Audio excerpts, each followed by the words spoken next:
Hey everybody, let's try this one more time. Not sure what happened, but doesn't matter. We're back live and nobody left. Terrence is still here. Ronnie's still here. Welcome to another Thursday night show here at the Rocky Mountain Cigar Show in the Smokin' Studios. So happy to be able to say the Smokin' Studios presents the Rocky Mountain Cigar Show. Man, I am coming up on 4 years at the end of this month of this show. I can't believe it. And it's 4 years from the very first live episode I did, which was with George Rico. And by the way, he will be here for the for the 4 year anniversary show. On top of that, everybody, mark your calendars. April 10th of this year, my 40th birthday show. I have so much stuff. This is going to cost me hundreds of dollars worth of shipping fees. I know it doesn't seem like much, but it is, okay? And I am so grateful to be able to do that, as I have so many great partners of this show teaming up together for some absolutely amazing giveaways. The YouTube, don't worry about YouTube. Jump over to Facebook.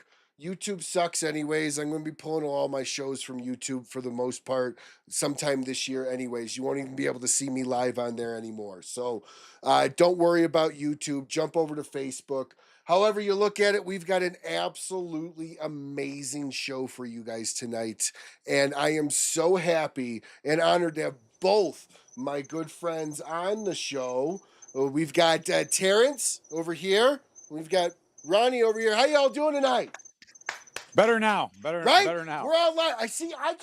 You know what sucks about technology? When it doesn't work. And it tells you every week you pay for it to work, and it doesn't. But fortunately, it's easy. We're back up and running. We didn't miss much. We go for 3 hours tonight. No, I'm totally kidding. Terrence is like, absolutely not.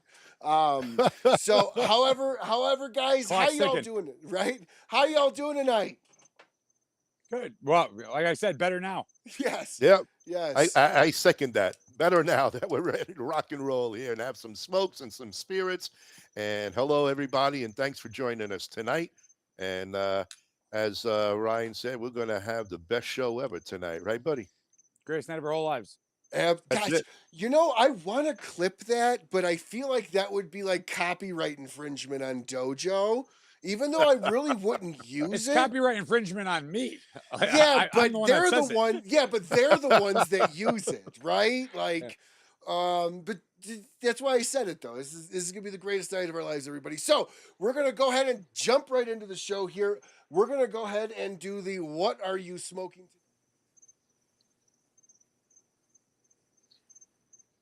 Got a delicious Aganorsa Leaf Arsenio. Arsenio Ramos was head of our operations. He was a Cuban gentleman who spent the first half century of his life working in Cuba.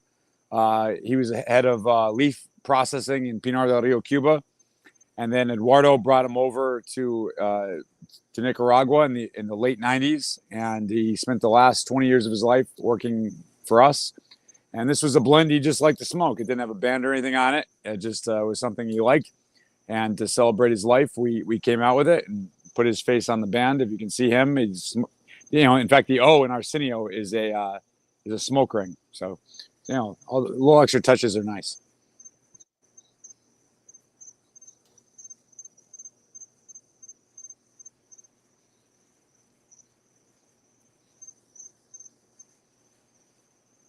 Yeah, it was the blend that again, he smoked other things, but the cigar that he smoked, like when he was going around the farms, the fields, it was this blend in this size. This is a Corona Gorda 6x46. We also make it in a Robusto and Toro, just because those are popular sizes. But this was the actual size he smoked, and again, there was no bands or anything. It was just he'd tell him, hey, put this blend together.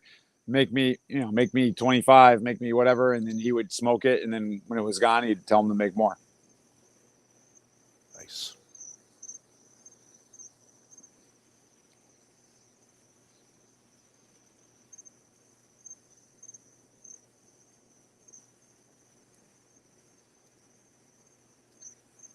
Yeah. I mean, we're kind of like we were talking about, towards the end, he was working on Corojo 2012. We're like, maybe we should come out with a new blend, or maybe we should do this. And then it was like, hey, he liked to smoke this blend. Why don't we just release that? It's a guy that had literally about 70 years of experience in tobacco, and this is what he liked to smoke. And it's done pretty well on the ratings. I always say whatever you like to smoke is what's good, and so don't use ratings as a system unless the system reflects what you like. But Dojo, number 4, Cigar Snob number 5 cigar of the year, Half Wheel Consensus top 25. So it's got some great ratings, and like I said, it's smoking absolutely outstanding. It's validated, to use an expression.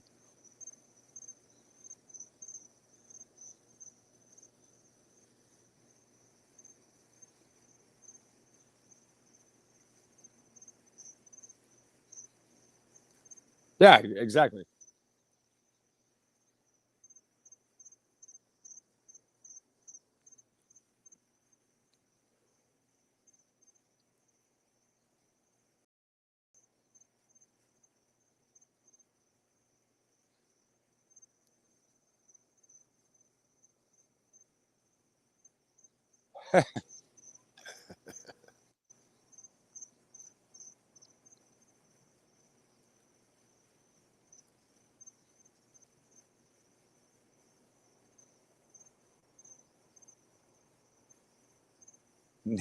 Nestled, good word. We got Ronnie. Ronnie, what are you smoking tonight? Of course, with Terence being on, what else should I not be smoking? But the one and only, basically his Connecticut Aganorsa Leaf, and pronunciation would be La Valedición. Yeah, And the validation edition. Validation. There you go. But you got to throw Spanish in there. You know La what I validación. mean? Yes. So hold on, guys. We're saying Ryan, you're muted, Unreal. and we can't hear Ryan. I'm not muted. That's what's Well, crazy. I'm getting reports here. I'm only reporting. I So know. I'm having a great smoke here in Terrence's honor, and I am excited. And I am sitting back tonight, chilling. I'm being that it's not really my show, and I don't have to worry about looking everywhere. I'm chilling, and I'm talking to the crowd. And Terrence, it's great to see you again, man. I appreciate you coming on and hanging out with us too. Always a pleasure, Ronnie. Always a pleasure. How is that? Can everybody hear me now? Yeah, folks, let us know right now. It's on Facebook. We're looking at them. See, I just don't understand. You guys can hear me. They can hear you. We're presenting the show. This is why technology sucks sometimes. This is true. Okay, so Ken, the doorbacker from the Cheap Cigars, he says we can now hear you. Yeah, Ken's a good man. Fantastic. I've known Ken for a long time. Very Awesome, one of the best. One of the best in the From industry. Long Island. Yes, he is. Fire All chief right. himself. All right. Ken was on last year. So that was awesome. He was on one of the later shows last year. So my turn. Now, I always do this. Terrence, I will let you explain this one. What's the significance of it? And what's the blend of it, if you can tell us. There we go. Yeah, so it's Anniversario. I think that's a smoke-in one. It's a Salomon. Correct. Yeah, so yeah, we made the Anniversario Maduro a couple years ago as a smoke-in exclusive size of Salomon. And so that one's got at least, 3 years on it now. Mm-hmm. And just a wonderful cigar. The band is different now than it was then, because that was the original band. And just rich chocolate. It's got our shade-grown Corojo Maduro wrapper on it. It's not broadleaf. It's not San Andres from Mexico. It's a Nicaraguan wrapper grown under cheesecloth, which is usually a lighter color cigar. But we take the wrapper and we ferment it for a longer period of time, and it's a deeper fermentation. Gets that dark, rich Maduro hue. So you get Nicaraguan shade-grown Corojo Maduro. It's a mouthful, but it's delicious. Well, it's an absolutely fantastic cigar. I love it. That's why I have still a whole other unopened box. We were talking about before the show, when I really like a cigar, I have a tendency, or like a brand, to buy usually 2 or 3 boxes of stuff that if I'm really going to like it. One to smoke, one to take my time with, and one to hopefully forget about. And I still have a hopefully I could forget about this box for a little bit, because I don't know. I don't know, guys. Is it just me? Thank you so much, Steve Saka, for sponsoring the "What Are You Smoking Tonight" segment of the show. Is it just me, or Terrence? I know, obviously, and I don't think you're jaded in the industry from a standpoint of you really have access to almost any cigar you want by any brand. You know just about every brand out there, and if you were to ask for anything, I'm sure they would give it to you. Are there any cigars, or have you ever been somebody that actually like tracks cigars down, or hunts cigars down? No, no, I've never done that. No. I, I kind of, again, I've been blessed, like you said, where I have access to a lot of things, and know a lot of people because of just by luck of being, having family in the business, and then getting to meet a lot of people through that, and then being in the industry a long time. So I've never tracked anything down in my life. But that said, there's certain things that when somebody hands them to you, you go, "Oh, I know that's not, common to see," and having that moment where you get to have something that's really special or rare or whatever. But yeah, I'm not tracking a lot of stuff down. What about you, Ronnie? You've been in the cigar world, in the tobacco world. For those of you that don't know, Ronnie's probably close to over 500 pipes, maybe. When I saw your Yeah, collection, we're slightly over 500 smoking pipes. Yes, he tobacco pipes. so yes, yes, very important. Uh, he has those other ones somewhere else. Nope, But nope. anyways, no, I'm I'm a just totally boring kidding. dude when it comes to that I'm stuff. totally kidding. Not me. So you've been smoking cigars a very long time as well. Were you ever a white whale hunter in the cigar world? A rare, oh, I got to get this Cuban. It's in the state sale in Europe or whatever. No, I gotta be like Terrace. I mean, I've been around for so long and have smoked so many that I don't need to go jumping on something. Oh, I gotta have it, gotta have it. There's so many great smokes out there. If it should come by me, great. I'm going to explore it. I'm going to smoke it. I'm going to enjoy it. But I don't need to hound and check anything out. Especially having on the show. We do get blessed by a lot of, well, mostly all our guests send us their samples for us to check out first, and then we smoke them on the show. So I enjoy almost all the smokes. Haven't found one that I'm saying no, I'll never try again, because I won't do that. Because you don't know the time of day, what you're eating, what you're drinking, what's your head like. So if I found something I didn't like the first time, I'm actually going to give it another chance to give it a shot, because you just don't know. There's so many factors that could have led to that bad smoke. I remember back in I think 92, 93, when Aficionado had their first show at the Javits Center in New York City. My brother Bob and my cousin Frank, we went there, and literally we came home with 4 bags each, free cigars back then, and everybody was throwing stuff out there. And when we got home while smoking all that stuff, so many of them had the ammonia in it. They rushed it to get it out there. And that was probably the experience of the worst time of smoking, because a lot of the cigars were just not ready. They did not age well. Now, today, the research, the science behind making the best cigar possible with the big boys and the boutique guys, especially the boutique guys, they can't afford to make a bad smoke. By no means. They have to make it right, because there's so many options out there right now, a lot of options. So they got to make it right to get their name out there. And no, I enjoy a lot of smokes there, Ryan, and you know, no, nothing crazy. Back in the day, oh, the Cuban. Well, I got to say, the Cuban to me, and I don't mean to hurt anybody out there, it's not what it used to be. All right. I just don't find it that crazy when someone tells you, "Hey, I got a Cuban." Okay, that's just how I feel. Yeah. You know.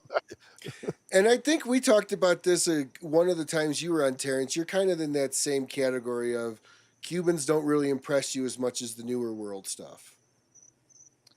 Yeah, I mean, if you get a good Cuban is a great cigar when you can get one. They're just not consistent and they're very expensive. Right. And so, for me, in terms of the overall quality, the overall consistency, the New World obviously is superior. Agreed. And that's Now, true. Consistency is the most important thing. You said you got 3 boxes of each thing. It has to be the same smoke each and every single time, Ryan.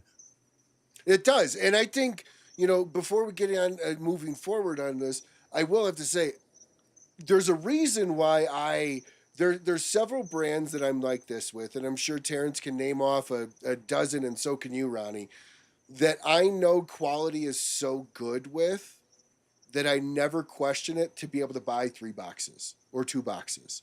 Because I know the cigar in box 1 is going to be the same as the cigar in box 3. And then when I get done with that and buy 3 more boxes, those are going to be all the same too. So Aganorsa is definitely one of those companies where the quality control, I feel like several others, is very much unmatched. And Terrence, that's got to be a really hard thing because all the tobacco is different. Tobacco burns differently. It could be packed too tight. It's human error. You guys really do an exceptional job at the quality control. Everything is draw tested, right? Yeah, I mean, I think that, and we have an advantage because we control the whole process. So we grow Correct. we grow 95% of what we use. It's our factories, so that makes a big difference. Where anytime you're relying on somebody else, not that that doesn't work, but it's out of your hands. You're kind of it's a trust thing, and so for us, we have it's easier for us than it is for most, and even then it's hard because you have different farms, you have different fields. On those fields, certain areas of certain lots will be different than other lots on the farm. So it's a very difficult thing even when you control the process. So it's amazing. I always say when you have a cigar, it's a miracle it tastes the same each time because if you take wine, for instance, wine, if you have a bottle of Cabernet California, from 2017, let's say, and you're like, oh, I love this wine, and then you're like, oh, I don't like it as much. I'm like, oh, well, that's a 2018 Cabernet. And then you go, oh, okay. You accept that as an answer because wine is a vintage product. Every year it can be potentially different, and you accept that. And that's a liquid. They're blending a liquid, not a solid. So we're blending a solid, and every year it has to taste the same. So that's a very difficult proposition, and we work really hard to try to make sure that your experience is top notch every time. Well, I mean, it definitely shows, and the qualities there. But again, though, that's why I'm willing to risk. I say risk because it is. You're 100% right, Ronnie. You are taking a gamble, but it's easier to gamble on a winner that you haven't really lost with, and so I thank you for that, and I I applaud you and Aganorsa for its quality control. Um, Now I want to kind of jump back to that older, rarer cigar because I'm curious. What is the oldest, quote unquote, rarest, maybe rarest by age in the sense that there's not a lot there, or just rarest from production, Aganorsa cigar you've ever had, Terrence? Aganorsa, I've had some stuff from the early 2000s. I've had some stuff from us from then. If it's Aganorsa you're talking about, Yeah. I mean, I've had Cubans from the night, Flor de Farrac, and I've had a Fonseca from the 50s, and I've had a Chateau Margaux Davidoff from the early 80s. So I've had some stuff that's really old, but for Aganorsa, early 2000s. Okay. Now that's obviously that's fairly old for Aganorsa. What was it? Was it something like a vintage? Was it a one-off, or was it a production at that time? No, it was a JFR that was from Oh, okay. 2006. It didn't, back then the JFR didn't have bands. Mhm. Again, it was an amazing cigar. It was like a 6.5 by 52. Corojo wrapper that had no band, but pigtail, tuck foot, and it was delicious. And it had 15 years on it. It was amazing. So I hear that some cigars, depending on age and country region, how the soil was, they age differently. That's the oldest Aganorsa cigar. I mean, I've obviously never had one that old. That's a very old Aganorsa cigar. How does that age on the scale of cigar aging? Was it what you were expecting? Was it a little lighter than what you were expecting? So Aganorsa actually ages really well. In Nicaraguan cigars, I would say overall don't age that well. I would say after 5 years, most Nicaraguan cigars lose a little bit of what you like about them. I would say they're not better after 5 years or so. For whatever reason, Aganorsa that's not the case. They get better after with that kind of time. Now again, how many people have cigars that are that old? I don't know, but any cigar I've had from us, 10 years old. I had a Salomon cigar that we made. I found it in the warehouse. So we had a couple bundles of it. It was over 10 years old, and it was absolutely outstanding. And again, I gave them to some people. I'm like, hey, what, because I'm drinking the Kool-Aid, so you never know if I'm biased. I'm like, hey, what do you think of this? And these guys were like, oh man, this is amazing. What is this? And I'm like, oh, it's a cigar we've had sitting around for 10 years. So our cigars, I would say, age really well. We don't have 30, 40 years, that kind of age, but 5 years, 10 years, they keep getting better. So that's something that I think is a benefit for us, because overall, in my experience, Nicaraguan, again, I don't know what you guys think, but Nicaraguan cigars, 5 years or so, they start to lose a little bit of what you liked about them. I would absolutely agree with you. I've had a really old Padron, and would not have it lost that nasal, that retrohale. It lost a lot of that pepperiness. But I will say, Nicaraguan, aging wise, holds up its body a lot better than other countries. Yeah, I mean, the body could be there, but the spice. Yes, again, yeah. I'm just my experience, and like I said, there's you don't get to smoke stuff that's that old that often. But in my experience, the ones I've had that have had that kind of 5+ years on them, it's not that they're not good. It's just that they're not better. Or I would say ours just keep getting better with time. And the reality of it is, I was who was it? I just had Ishmael Olivet on last week from BAMF ROCF, and he was telling me one of the biggest pet peeves that he has from people buying cigars or people collecting, and it's not even like he tells people not to do it, but he goes, oh, I bought this cigar and I aged it 2 years, and he's like, in his mind, he goes, that's not the way you're having the cigar not the way it was intended.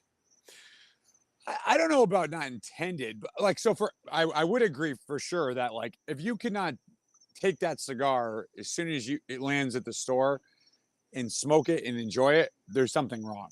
So that means it wasn't either wasn't fermented correctly, wasn't aged correctly prior to shipping or something.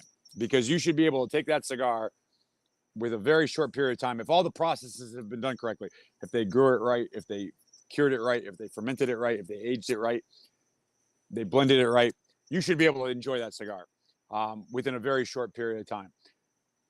But I would say that most cigars, with a little bit of time, certainly get better, and with a lot of time, it depends on the brand and the blend and everything else. But for sure, you should be able to light up a cigar when you pick it up in the humidor and smoke it, and it be satisfying. I guess what Ish was, and I agree with you. And there's some cigars you can't do that with. I mean, there are some cigar companies I know of that it's better to let them sit for a little bit of time when you get them. And I'm not naming any names, but my point is, what he was getting at was, if I'm the blender, I age the cigar 9.5 months before I put it on the shelves. I intended that cigar to be 9.5 months on the shelf and you to smoke it. So if you age it at 2 years and it's not what you expected or were hoping for, that's not the blender's fault. That's you for not smoking it when the blender intended you to actually smoke it. Does that make sense? I'd say I understand the point. I would say that, like, for sure, you should be able to enjoy it at that stage. At that, they said 9 months. That should be an enjoyable cigar. But I would say the vast majority of cigars, if you let them sit a year after you buy them, will be to some degree better with a year. Now, again, when you get further on, then maybe it's different. But to me, if you have to keep in mind too that, like, it's not feasible to have most of the cigars you make be aged for years. It just is impossible. Like for our factory, for sure. So we're a medium-sized factory, and we make about 30,000 cigars a day. 30,000. Bigger factories, I mean, if you're talking about guys like Drew, or they're probably close to 200,000 cigars a day. Again, I don't know the numbers, but I'm sure it's close to that. Imagine sitting on that for 2 years. That's 30,000 cigars a day. It's a lot of investment. So let's say 48 weeks, because there's days off and there's vacation and everything. Times five times 2. That's a lot of cigars. Nobody can store that kind of stuff. That's impossible. So I would say that to have it for a couple of years, that's on you. You want to have it for a couple of years. Or just like a wine. You go to the liquor store, the wine there, the vast majority of it is going to be, a couple of years old. You're not getting, like, unless you go into their aging room and then you're paying a fortune for them. But like most of what you're going to buy at a reasonable price has got a couple of years of age on it. And then it's on you. So you should be able to crack that bottle and enjoy that wine. Correct. And it should be enjoyable, and you should be happy that you bought it and say, oh, that was amazing wine. And I had a delicious bottle and it was worth the price. But it should be better with a year or two on it. Because that cigars time overall, I mean, at least within a couple of years is good. I mean, like I said, different countries, different tobaccos, different things. Once you get over 5 years, that's a whole. Same thing with wine. A Chianti. You don't want to age Chianti 10, 15 years. That doesn't work. But a Bordeaux, it could be 20 years old and it's going to be better than ever. So more than a couple of years of aging is a question mark, but up to a couple of years of aging, almost always it's better.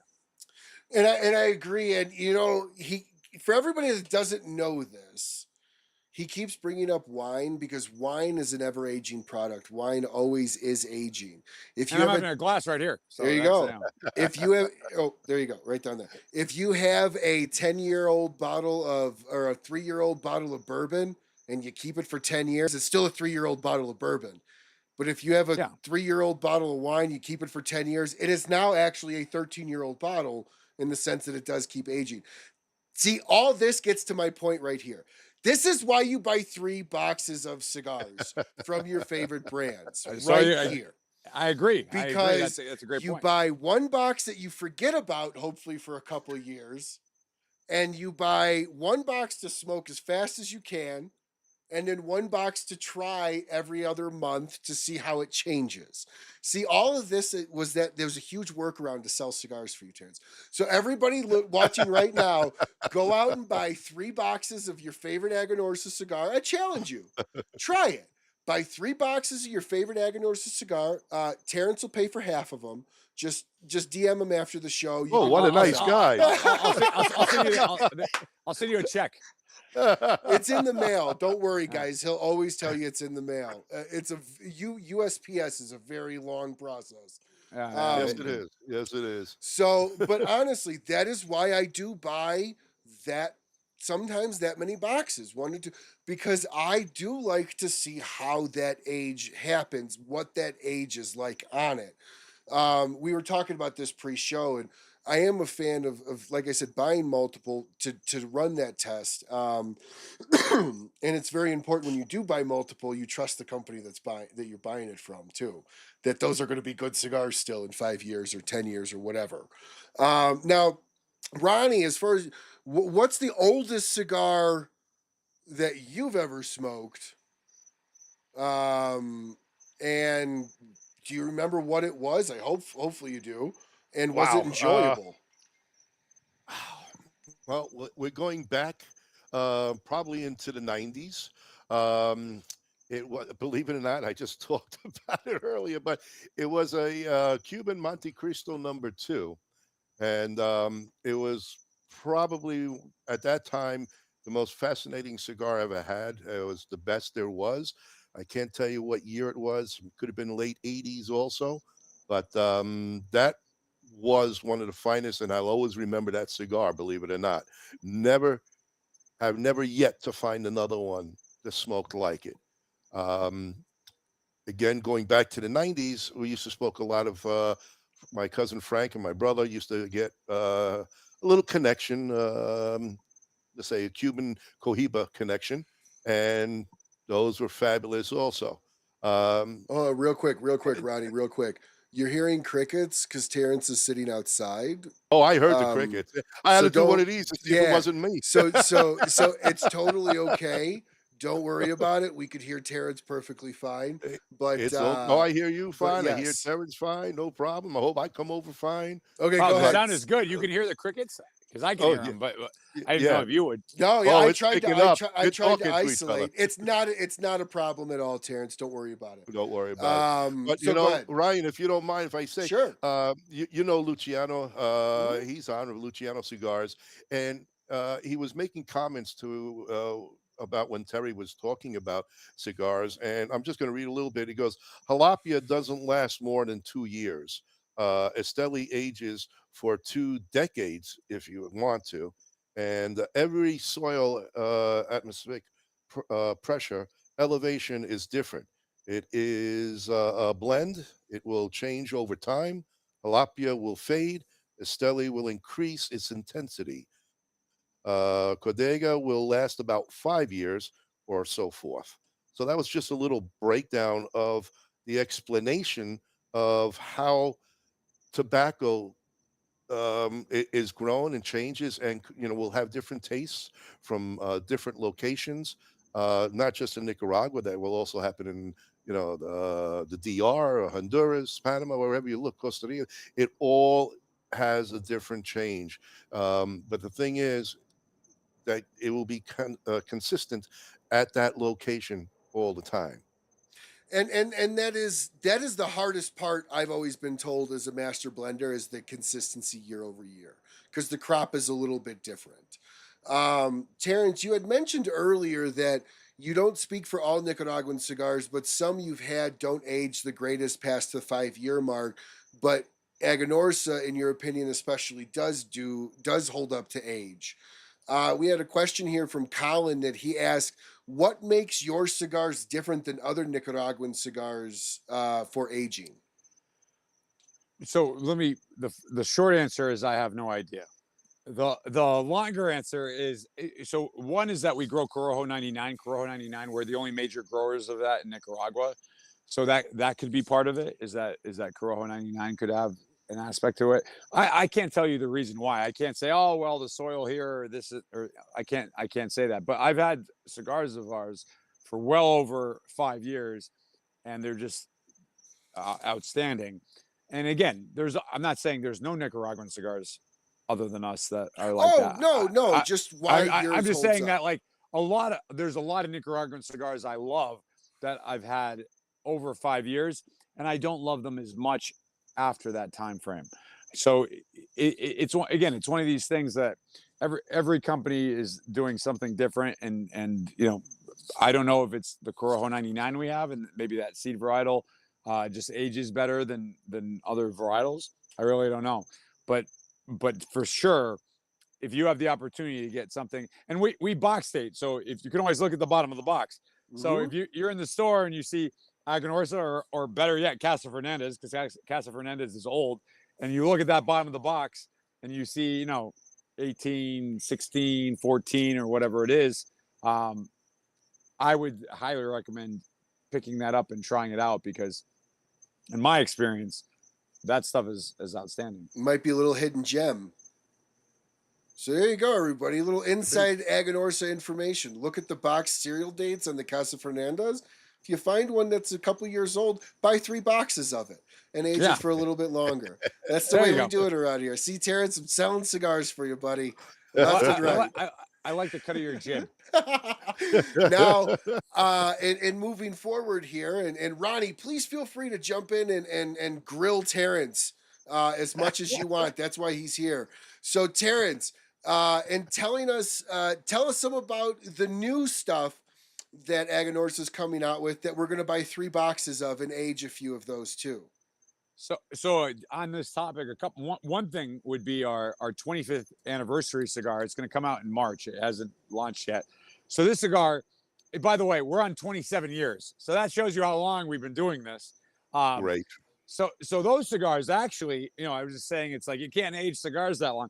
These cigars actually have a couple years on them, and when they come out in March, you're going to be smoking something with a few years of age. It's only 1,000 boxes. 25 years is a special occasion. Most of what we do, is we try to keep stuff. Most of our portfolio is under $10, and that's intentional, because we want people to be able to smoke like a king, and not get divorced or get into a fight with their significant other. We appreciate that. Well, it's the perfect price for a cigar, Terrence. I mean, it is absolutely compared to what's out there, and the prices of the taxes in each state, and how right now tobacco is going up. You guys are at the right price point where most average smokers could afford to smoke it on a more daily basis. If I had to buy most of our cigar, like if I was not in the industry and I had to buy cigars, 75% of what I would have would be JFR Super Toro Corros. For the price, it's unbeatable.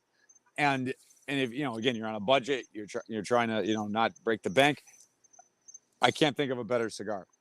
The 25th anniversary, the MSRP is going to be $30. It's only 1,000 boxes. They're 10 count boxes, but they're going to have 2 years of age on them almost. If you open the box as soon as you get it, it's got 2 years of age. And so that's going to be something really special. Our new size of Supreme Leaf. Every year, Supreme Leaf, we do a different Vitola, different size.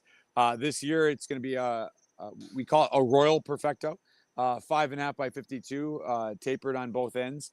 That's going to be coming up in March, or shipping in March. And then this is also the 20th anniversary of JFR. So we're going to be using JFR. It's going to be a box press Maduro edition. That will be the 20th anniversary. So that will be available to purchase at the show. PCA. Nice. And both will be at PCA. JFR will be at PCA. Yeah, well, the 25th will too, because PCA is in April. Yeah, so PCA. So we've already sold it's already sold out. You pre-sold everything. It's just going to ship in March. Wow, everybody's making your job easy. Just gobbling those things up. You don't even have to schlep them anywhere. That's incredible. Yeah. I don't know about that.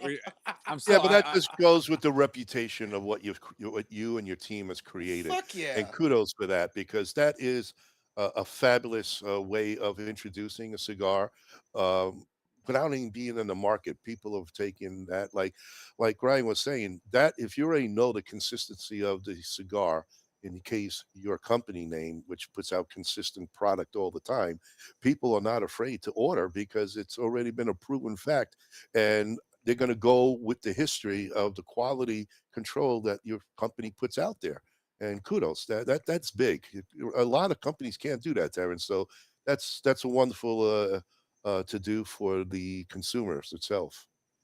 Yeah, again, I always try to put myself in the perspective of the consumer and say, there's lots of great cigars out there. So many companies make great cigars. You walk into a humidor, you could basically spin around and pick something out, and it would probably be pretty solid. So we're always trying to make it, have some advantage. Hey, yeah, there's lots of great cigars, but ours are going to be at a price point that most other people can't hit, or this cigar uses tobacco you can't get anywhere else, or whatever it is. But we're always I'm not that smart, to be honest with you. What I do is I listen to you guys, I listen to our consumers, I listen to our retail partners, and then I take their ideas and I pass them off as my own. And then that's been a wonderful program for me. So like, I mean, take Ryan to his credit. Yeah, Ryan, to his credit, created the Aganorsa Flex. He said, hey, that you guys have that arm. Why don't you start doing the Aganorsa Flex? And that's something that's developed from his idea. And people all the time, we get pictures all the time of guys doing the Flex, and that was something that was his idea. So like I'm not that smart. I just listen to you guys. I listen to everybody. No, you are smart. Don't knock yourself. You're smart because you're picking up the right ideas of what the consumers and people have to say, and you're implementing it. And when people see that you are implementing their ideas or others, that shows what an open-minded company you guys are. It's not like your way or the highway. Well, you guys have opened up the mind. So it's about you smart. guys. It's about you guys. I'm here to. I can't purchase enough to make the company successful. I have to rely on you guys and the people watching and our consumers and our retail partners. That's who we rely on. So we have to make sure that we're providing them with something that the consumer is going to enjoy and that the retailer is going to be successful with. And that's what we spend all our time trying to do. And that's why you're successful, because you are listening to the consumers. And that's the people who you're selling to and smoking your cigar lines. So you really are smart by doing that. You're just not closed-minded and not really, say, hey, the hell with this guy saying. I mean, that's the little flex alone. And I've been finding on Facebook and all your other chat lines. Everybody's doing it, man, and it's great. It's catching on. Thanks to Ryan. What's Ryan? Good flex, Ryan. I'm just saying, you did it. You put something together, and you have a tremendous following. I could see just on the chat lines, because I'm on those chat lines reading it. Everybody's doing it now, and it's a great PR move. But you are listening, and not many listen to their consumers. They do whatever they want to do. They do their own marketing. But once the consumers are see that they are listening to you, you get more loyalty, and from loyalty, you get people to buy 3 boxes like Ryan and many others. Yeah, the only metric of success is passion for the product. That's really it. And so like when somebody says, "Hey, Ronnie, have you heard of Aganorsa?" and you say, "Oh, have you had the Validation Connecticut? It's amazing. I love that cigar. You got to buy it." Like that is so, you could say it like that, or you could say, "Oh yeah, that's a good cigar." Which one are you gonna? In which circumstance is that person gonna be like, "Oh, I gotta buy that cigar"? So it's all about creating passion. And how do you create passion? You take what the consumer is looking for and you give it them what they're looking for. And that's really, it's not rocket science. It's basically just making sure that you listen to the consumer. Well, the big part is I'm sorry, Ryan. No, go. But the big part is when you have people talking, like the first part you said, "Oh yeah, that's a great cigar." That's marketing that you haven't paid for, but your consumers are marketing for you. No, you can't pay enough for that. Only metric of success is passion for the product. That's it. 100%. Yeah, correct. I agree. And in fact, Ronnie, I will say for the first little bit, every time I saw Terence, I was like, "Don't forget, this took off," only because on the show I said I actually just watched it recently to kind of recap. On the show, I brought up the point of Captain Morgan, how they would do the knee and do this. Do you remember those commercials? Yeah. Right. And I was like, stand up with the one leg. and I was like, your logo is this, so why not do this? And he's like, I don't know if it'll take off. People doing this, I don't know. And so we just ran it. Now, the first week we got like 5 pictures. It really didn't go far. And I texted Terrence, I'm like, just hang in there. We'll do it. So then he ran like a giveaway or something, like a 5-pack or something like that. or some swag or something. Oh, it was the patch, and then like 15 photos, and then like 30 photos, and now when you search it, it takes off. So he's too kind and always to let know that he's grateful for that or liked that idea. But what I loved is, as much as he was kind of like, I don't know if it's going to take off, there was no fear in doing it. And I think that's what Ronnie was talking about. You never know. You never know it's going to work. And sometimes some things they take off right away, and some stuff it takes a little time, and some stuff doesn't work for whatever reason. And so the key is that you like you can't be afraid to try stuff. Remember, like if you do everything everyone else is doing, you're not like Ford said, if I did what everyone else is doing, I would have made faster horses. Exactly.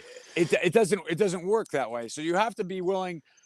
And the reason people don't want to do that in general, and especially in our industry, is again, people are afraid to fail. They're afraid to make a mistake. And in our industry, everyone knows everyone. And so if you do something and it doesn't work, everyone's like, "Oh, that guy, he sucks. He made a mistake." And so, they don't have to all be winners. You have to find a winner. And so if you're successful 1 out of 10 times, 2 out of 10 times, but it's an innovative idea. It's something that's different. It's something that nobody else is doing. You're going to be 10 steps ahead of everybody else. So you don't have to win every time. You just have to keep trying to make sure that you're doing something that's different and innovative, and that the consumer is looking for.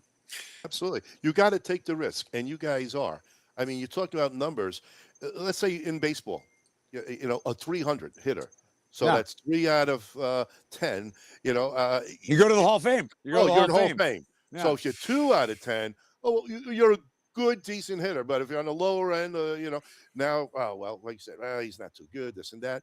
You know what? Sometimes you just got to say, screw the other guy. Stop looking. What works for you? And you're right. You're going to hit it a grand slam. You're going to hit the double. You're going to hit a single, or you're going to strike out. But the idea is to keep rolling and keep going, be innovative, and listen to the consumers, because that's who you have to pay. That's who you really got to pay attention to, because they're the ones that are smoking your great product. Yeah, they're the ones that keep us employed. Yeah, absolutely. Now, we worked out a deal. I'm supposed to get a quarter per posted picture in royalties for this, but the check's in the mail. I've been told. I've been told. Well, the 3 boxes are coming out your way, right? Well, keep one in the cooler for me, will you? Now, before the show's over, we're all going to do this. I'm going to get a screenshot, but we're not. Yeah, well, let's go ahead and do it right now. Hold on, let me get this up. Can I go upside down, because I'm not as big as you guys? Mine's pretty anemic. I always say our logo, they should have used somebody else's arm. There we go.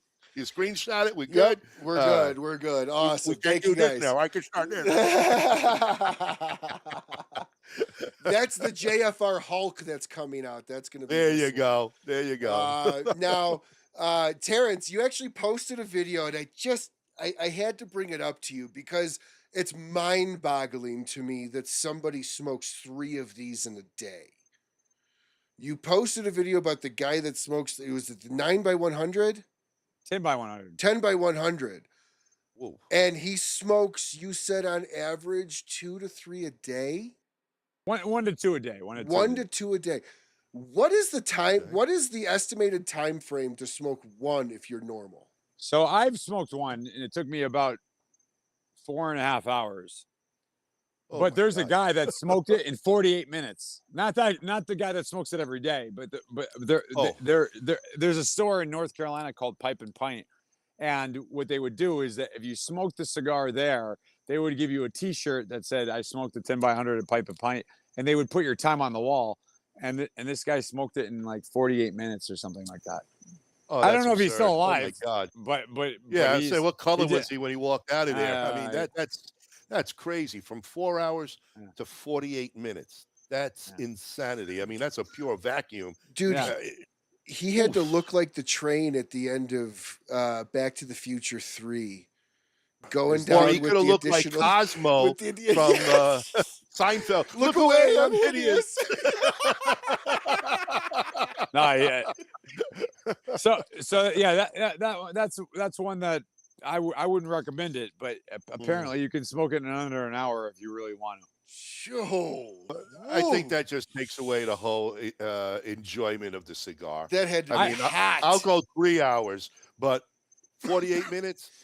There's no way he could have enjoyed it and walked out there He didn't. straight He and didn't. narrow. He didn't smoke it. He burnt it. Yeah, Yeah, yeah. exactly. What a waste. I'm sorry. That's a Now, waste. now, it's only a waste if he didn't enjoy it. I wouldn't have enjoyed it in 48 minutes.